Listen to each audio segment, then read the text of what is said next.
شب عاشور کے حالات۔ شب عاشور حضرت امام حسین علیہ السلام اور ان کے تمام ساتھیوں نے جاگ کر عبادت و وظائف، تسبیح و تحلیل اور تلاوت قرآن مجید میں گزاری۔ ان کی تسبیح و تحلیل کی آواز سے فضا گونج رہی تھی۔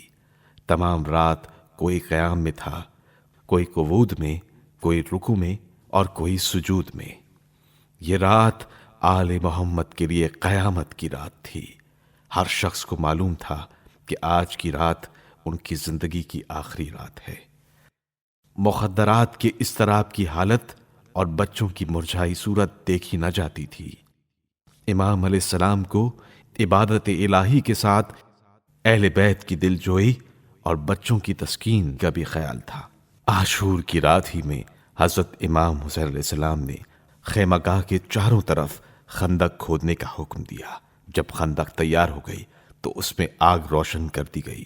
اس کے بعد آپ علیہ السلام نے تمام مذہب اور عزیز و قارب کو ایک خیمے میں بلایا اور ان سے فرمایا کہ میں تم کو آگاہ کرتا ہوں کہ کل جو شخص میرے ساتھ رہے گا وہ ضرور قتل کر دیا جائے گا، لہٰذا میں تم کو بخوشی اجازت دیتا ہوں کہ رات کی تاریکی میں جس کا دل چاہے چلا جائے۔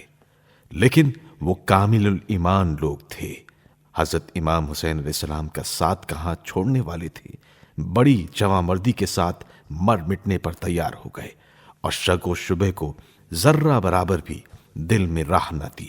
چوتھے امام حضرت علی ابن الحسین علیہ السلام سے روایت ہے کہ آپ فرماتے ہیں جب عمر ابن سعد کی فوج پلٹ گئی تو حسین علیہ السلام نے اپنے اصحاب کو جمع کیا۔ میں نے خود کو ان سے نزدیک کیا کیونکہ میں مریض تھا۔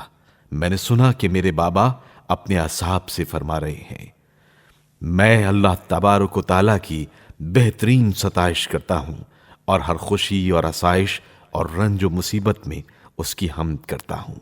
خدایا، اس بات پر میں تیری حمد کرتا ہوں کہ تو نے ہمیں نبوت کے ذریعے کرامت عطا فرمائی، ہمیں قرآن کا علم عنایت فرمایا اور دین کی سمجھ بوجھ عطا فرمائی، اور ہمیں حق کو سننے والے کان، حق کو دیکھنے والی آنکھیں اور حق کو قبول کرنے والے دل عطا فرمائے، اور تو نے ہمیں مشرکین میں سے قرار نہیں دیا۔